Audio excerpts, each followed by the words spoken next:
အားလုံးပဲမင်္ဂလာပါ AZ Technology မှာပြန်လည်ကြိုဆိုလိုက်ပါတယ်ကျွန်တော်တို့ဒီနေ့လေ့လာရမယ့်သင်ခန်းစာလေးကတော့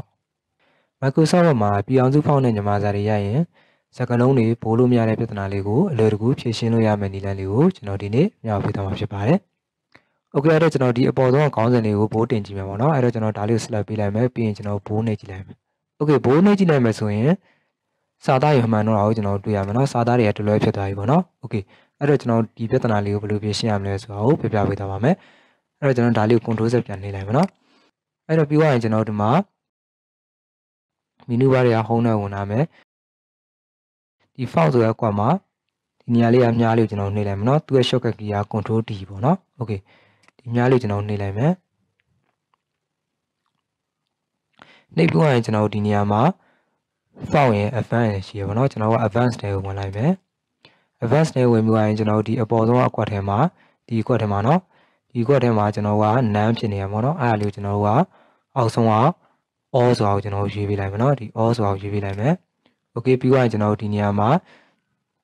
အမှန်ချက်လေးပေးလိုက်မယ်เนาะဒီ box ထဲမှာအမှန်ချက်လေးပေးလိုက်မယ်အမှန်ချက်ပေးပြီးရင်ဆိုရင်ကျွန်တော်တို့မှာ Okay နှိပ်လိုက်မယ် Okay နှိပ်ပြီးရင်ကျွန်တော်ဒါလေးကိုစာသားလေးကိုဘိုးလို့ကြည့်မယ်အဲ့တော့ကျွန်တော်ဒါလေးကို select ပေးလိုက်မယ်ပြီးရင်ကျွန်တော်ဘိုးဆိုတာနှိပ်ကြည့်လိုက်မယ် Okay เนาะဒါဆိုရင်ကျွန်တော်တို့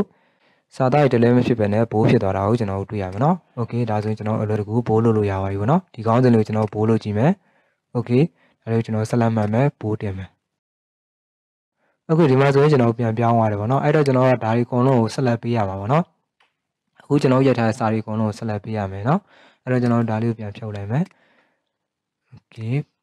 ဘိုးပြန်ဖြုတ်လိုက်မယ်ပြီးကျွန်တော်ဒါတွေအကုန်လုံးကိုဆက်လက်ပေးလိုက်မယ်เนาะဒါတွေအကုန်လုံးဆက်လက်ပေးပြီးမှကျွန်တော်ဒီ font နဲ့ဝင်မယ်ပြီးရင်ကျွန်တော် advanced နဲ့ပြန်ဝင်မယ်ဒီနေရာမှာကျွန်တော်တို့ all ကိုပြန်ရွေးပေးလိုက်မယ်เนาะဒီအပေါ်ဆုံးကွက်ထဲမှာ all ကိုပြန်ရွေးပေးလိုက်မယ်ပြီးကျွန်တော်ဒါလေးကိုဒီ box လေးမှာ select ပေးလိုက်မယ်အမှန်ချစ်ပေးလိုက်မယ်เนาะအမှန်ချစ်ပေးပြီးရင် okay နှိပ်ကြည့်လိုက် Okay เนาะပြီးတော့ကျွန်တော်တို့ဒီအောက်ကခေါင်းစဉ်လေးကိုပြန်ဘိုးကြည့်မယ် Okay เนาะဒါဆိုကျွန်တော်ဘိုးနှိပ်လို့ရပါပြီเนาะ Okay ပြီးတော့ကျွန်တော်ဒီအောက်ကခေါင်းစဉ်လေးကိုလည်းဘိုးနှိပ်ကြည့်မယ် Okay ဒါဆိုရင်ကျွန်တော်တို့အကုန်လုံးဘိုးလို့ရပါပြီပေါ့เนาะကျွန်တော်အခုမှစရိုက်မယ်ဆိုရင်တော့ကိစ္စမရှိဘူးเนาะစနနေရာမှာကျွန်တော်တို့ဒီတိုင်းချိန်လိုက်လို့ရတယ်ကျွန်တော်ကရိုက်ပြီးသားစာတွေကိုဘိုးလုပ်မယ်ဆိုရင်ကျွန်တော်တို့ရိုက်ပြီးသားစာတွေကိုအကုန်လုံးကို select ပေးရမယ်เนาะ select ပေးပြီးမှ